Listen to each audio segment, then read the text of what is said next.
She didn't have much in her lunchbox, just a sandwich and a juice box. But when she saw the scruffy dog sitting alone by the school gate, eyes full of silent hunger, she didn't even think twice. What no one knew was that her simple act would set off a chain of events that would change her life and the whole neighborhood by morning. You know how people say small acts of kindness can make a big difference? Most of us hear that and think it's just a nice idea. But in this story, it actually happened in a quiet neighborhood where not much ever changes. One little girl's sweet decision to share her lunch with a stray dog opened the door to something no one could have imagined. The next morning, everything was different, and not just for her. It all started on a Tuesday. Nothing seemed special about that day. The sky was the same pale blue it always was around 8 a.m.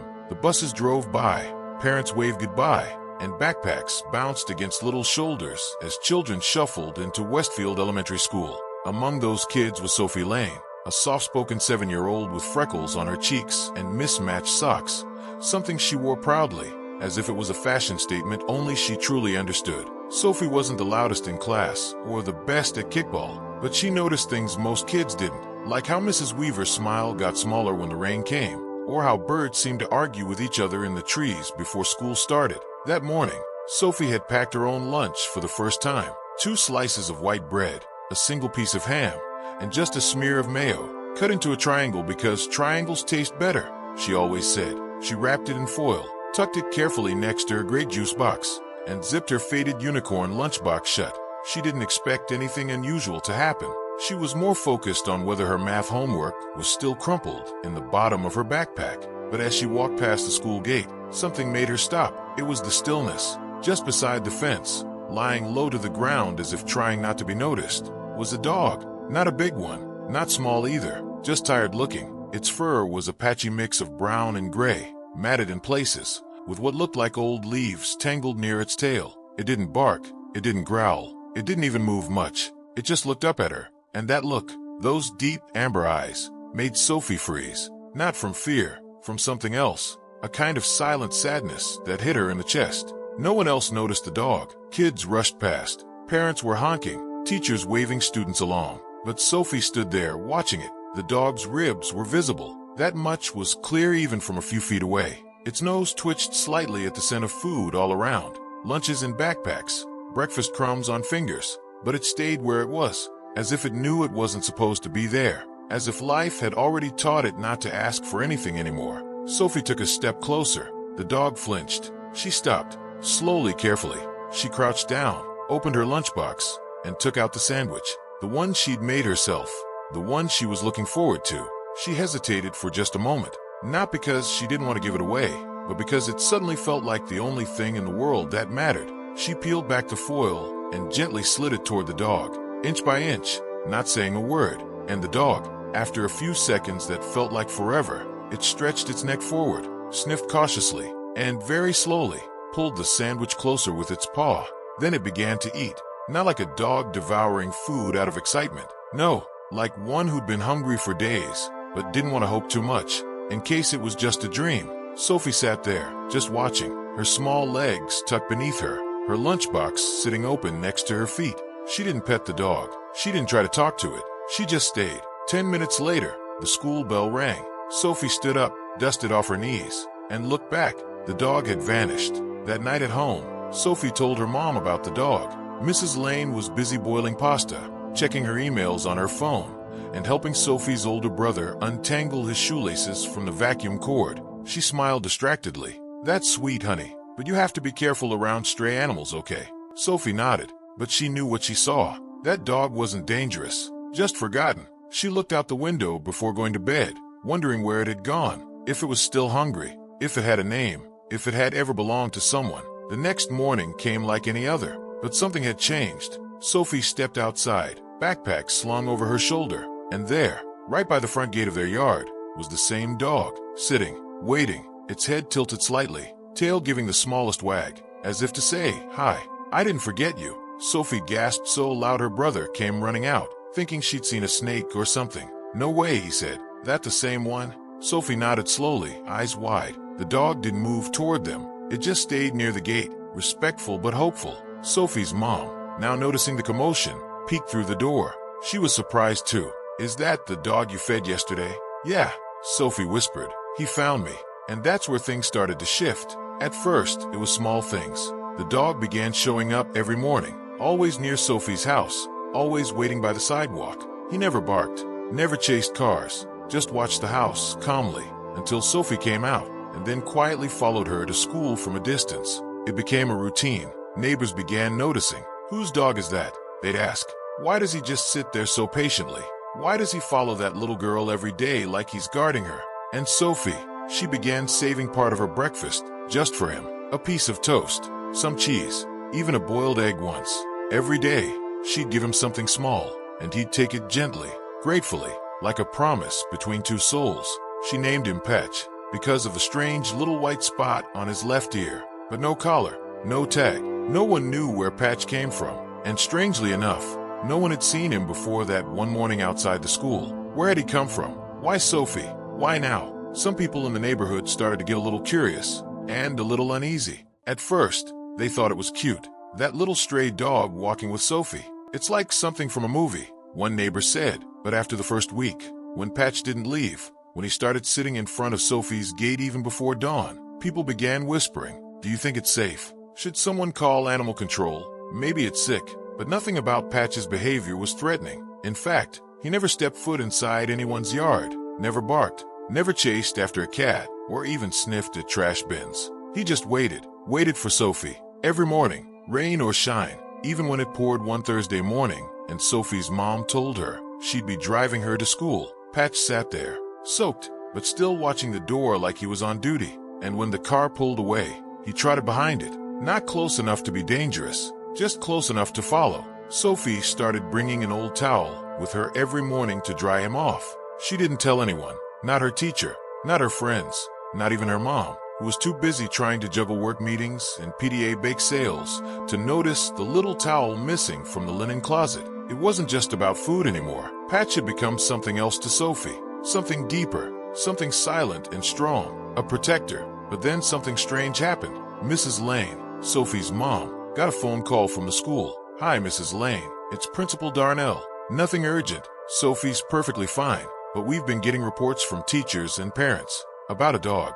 "Oh," she said, a little confused. "What kind of reports?" "Well," the principal chuckled awkwardly, "he's not causing trouble exactly, but he's always there, following Sophie to school, sitting outside during the day, waiting until school ends. He never crosses onto school property, which is amazing honestly, but we wanted to make sure he wasn't a danger." Mrs. Lane sighed. "He's just a stray.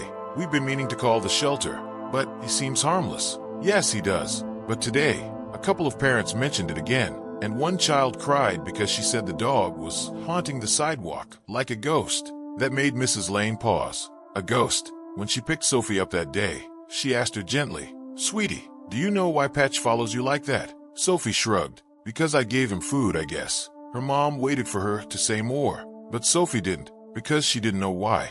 Not really. All she knew was, the moment she gave him her sandwich, something invisible connected them, something that didn't need words, and that feeling was growing stronger every day. Then one evening, Sophie's mom decided to test something. She left out a bowl of food on the porch, canned chicken and rice from the back of the pantry. Patch came, sniffed it, and didn't eat it. He waited until Sophie stepped out, holding half of her peanut butter sandwich. He walked past the bowl and ate from her hand. That's when Mrs. Lane started paying attention, because it wasn't just a hungry dog looking for food. This was something else, something intentional. That night, she looked up stories online. Stray dogs that had followed children, guardian dogs, dogs that showed up during important or difficult times. She didn't tell Sophie what she was doing, but deep down, part of her was starting to wonder, was this dog protecting her daughter from something, or warning them? The next few days were even stranger. One afternoon, when Sophie was playing hopscotch with two classmates, Patch suddenly stood up, ears perked, and growled, not aggressively, but as if something was wrong. Seconds later, a stranger turned the corner, a man with no child, no bag, and no clear reason to be near the school playground. Patch didn't move. He just stood there, stiff, eyes locked on the man. The man turned away quickly and left. No one thought much of it, maybe just a coincidence. But Mrs. Lane couldn't shake the feeling anymore. Something about Patch's behavior wasn't random. It wasn't just about food or routine. He was watching, always watching. and always focused on Sophie. Then came the night that changed everything. It was late. Around 10 p.m. Sophie was fast asleep, her blanket pulled up to her chin. The neighborhood was quiet, the kind of quiet that only happens in suburbs after the last dishwasher cycle ends and the streetlights flicker on. That's when Patch started barking, loud, desperate, not like anything they'd ever heard from him. Mrs. Lane jumped out of bed. So did Sophie's brother. They ran to the window and saw Patch at the front gate, barking and pacing like he was trying to warn them about something. Mrs. Lane rushed outside. "What is it, boy?" Patch turned, looked at her, then ran a few steps down the sidewalk, then turned back and barked again. It wasn't random. He wanted her to follow, and she did. Barefoot, robe on, phone in hand. They rounded the corner of the block, and that's when she saw it. Smoke, coming from a neighbor's garage. She didn't even hesitate. She dialed 911, yelling the address into the phone as Patch barked frantically beside her. Within minutes, the fire trucks arrived. The family inside had been asleep. The fire had started from a faulty wire and was creeping into the house. If Patch hadn't barked, if he hadn't insisted, they might not have made it out. By the time the fire was put out, the whole neighborhood was awake, and everyone was talking, not about the fire, not about the garage, but about the dog, the stray, the one who had no collar, no tag, and no owner, but somehow had become the heart of the street. Mrs. Lane looked down at him, now sitting quietly beside Sophie, who had come outside in her pajamas after hearing the commotion. Patch looked up at them both, like he already knew what they were thinking. That night, after the firefighters had packed up their hoses and the neighbors had gone back inside, still buzzing from the chaos, Mrs. Lane stood quietly in the doorway with Sophie. Neither of them spoke. Patch lay curled on the front mat, his head resting on his paws, as if nothing unusual had happened, as if he hadn't just saved an entire family from tragedy. Mrs. Lane knelt down and stroked the fur behind his ears. "You're not just a dog, are you?" she whispered, more to herself than to him, and Patch simply closed his eyes. The next morning, everything changed. News of the fire, and more importantly, how it had been stopped, spread like wildfire. No pun intended. One neighbor posted about it on Facebook. "A stray dog barked at the exact right moment. Our garage was on fire, and we were sleeping. That bark may have saved our lives." That post got shared hundreds of times. Then a local reporter called. Then someone from the animal shelter. Then someone from a morning show. But Patch didn't care about any of it. He still waited at the gate every morning for Sophie, still walked her to school, still sat under the same tree during recess, and wagged his tail when he saw her laugh. It didn't matter that strangers were driving by trying to take his picture. It didn't matter that the news van parked across the street one afternoon. Patch only cared about Sophie. But that attention, it stirred things up. People who had ignored Patch before suddenly wanted to help him. A woman from the next town overclaimed she recognized him. "That's Max. He used to belong to my cousin. They lost him last year." The story didn't add up. No photos, no vet records, no evidence. But the shelter had to look into it. Then came another call. Then another. Everyone suddenly had a story about that dog. Everyone wanted a piece of Patch. But Sophie, she was terrified. "What if they take him away?" she asked one night, holding him close on the porch. Mrs. Lane crouched beside her. "I don't know, sweetheart. If someone truly owned him before, and they can prove it, we might have to let him go." Tears welled up in Sophie's eyes. But he chose me. I didn't even call him. He just stayed."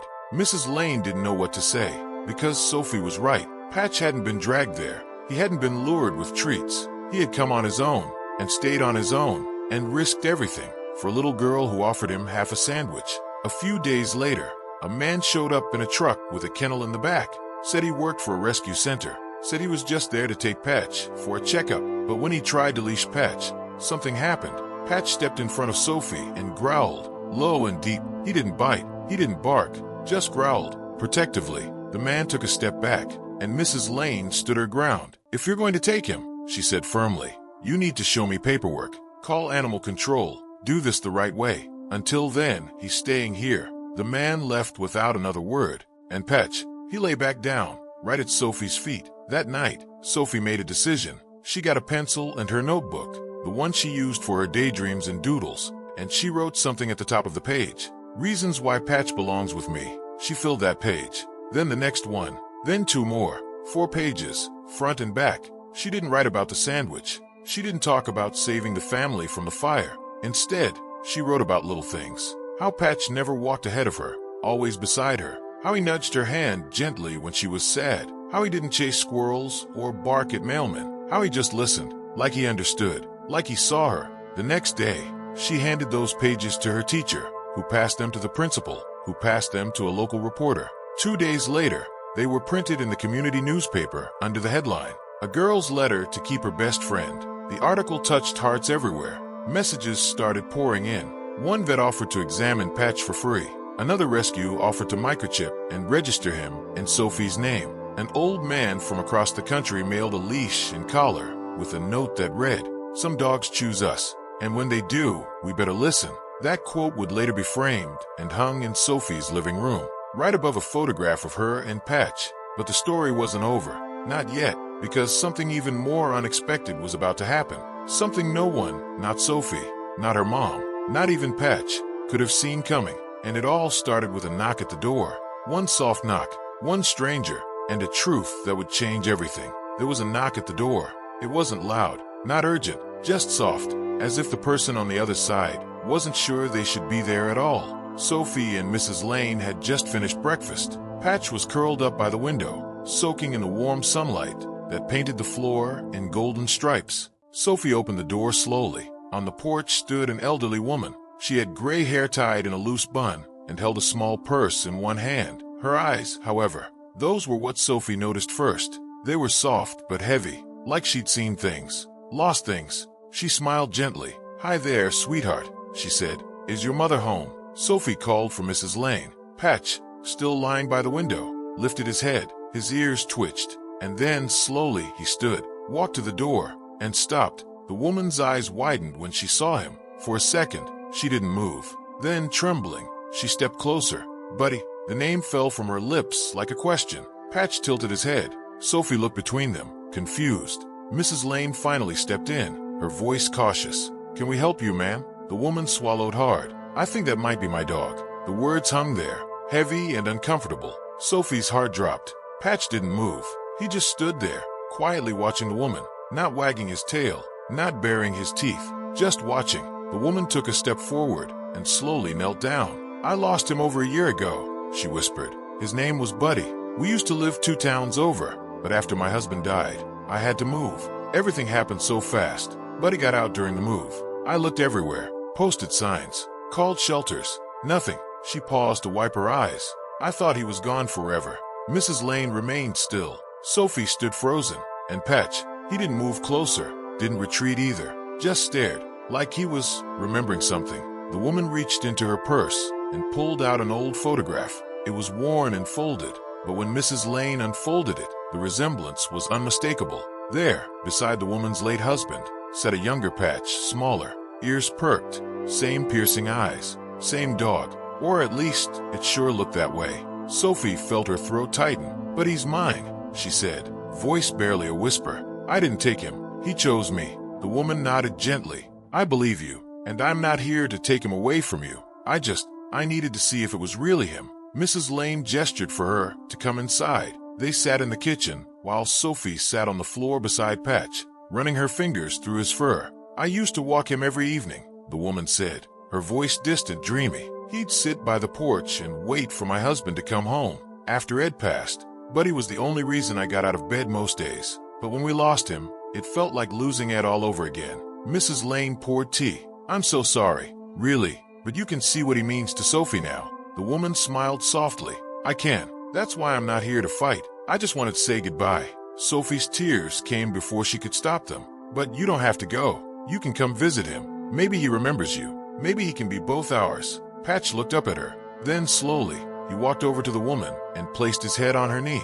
She ran her fingers through his fur like it was muscle memory. And for a moment, it felt like healing. Over the next few days, the story unfolded like a slow sunrise. The woman, Mrs. Eleanor Bennett, came by often. She brought treats, old photos, even a chew toy that Patch, or Buddy, used to carry everywhere. Sometimes he'd react, wag his tail, nuzzle her palm. Other times, he seemed distant, almost like he was torn between 2 lives, his past and his present. Sophie struggled with it.